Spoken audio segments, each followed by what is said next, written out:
আব্দুল্লাহ শামস বাবার উৎসাহে ক্লাস 4 থেকে বাইক চালানো শুরু করেছি। বর্তমানে আমি ইয়ামাহা MT-15 ভার্সন 2 বাইকটি ব্যবহার করছি এবং 17,000 কিলোমিটার বাইক রাইড করার অভিজ্ঞতা আমি আপনাদের সাথে শেয়ার করব। এটি আমার ইয়ামাহা ব্র্যান্ডের 5 নম্বর বাইক এবং অনেকেই প্রশ্ন করে আমি কেন ইয়ামাহা ছেড়ে অন্য ব্র্যান্ডে যাই না। অবশ্যই কারণ আছে। আমার কাছে ইয়ামাহা একটি বিশ্বাসের নাম। আমি বাইক সার্ভিসিং থেকে শুরু করে যে সাপোর্টগুলো ইয়ামাহা থেকে পাই তা অন্যান্য বাইক ব্র্যান্ডের থেকে পাইনি। এছাড়াও ওয়ারসি এর কার্যক্রম আমার কাছে ভালো লাগে।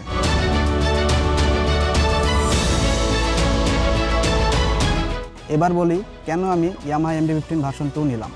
MT-15 এর প্রতি প্রথম থেকে আমার ভালো লাগা কাজ করে। ইতিমধ্যে আমি MT-15 ভার্সন 1 27,000 কিলোমিটার রাইড করেছি। যখন দেখলাম ভার্সন 2 মডেলটি বাজারে আসছে, রিসার্চের দিক থেকেও আপডেট, তারপর সিদ্ধান্ত নিলাম ভার্সন 2 নেওয়ার। এছাড়াও নেকেড স্পোর্টস আউটলুক সত্যি এই বাইকটিকে অন্যান্য বাইক থেকে আলাদা করে। তবে ফিচার্স এবং আউটলুকের পাশাপাশি আমার মনে হয় এই বাইকটি আমার বডি হাইট ও ওজনের সাথে পারফেক্ট, এক কথায় আমাকে মানায়।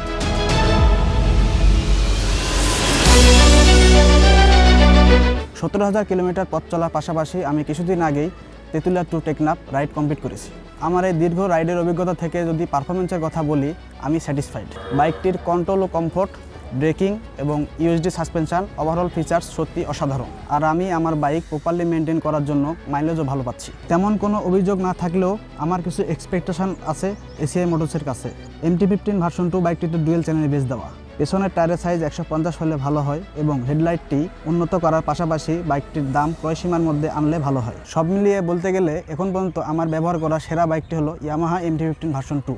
পরবর্তীতে হায়ার সিসির মধ্যে যদি MT সিরিজের কোনো বাইক আসে তবে সেটাই হবে আমার নেক্সট বাইক।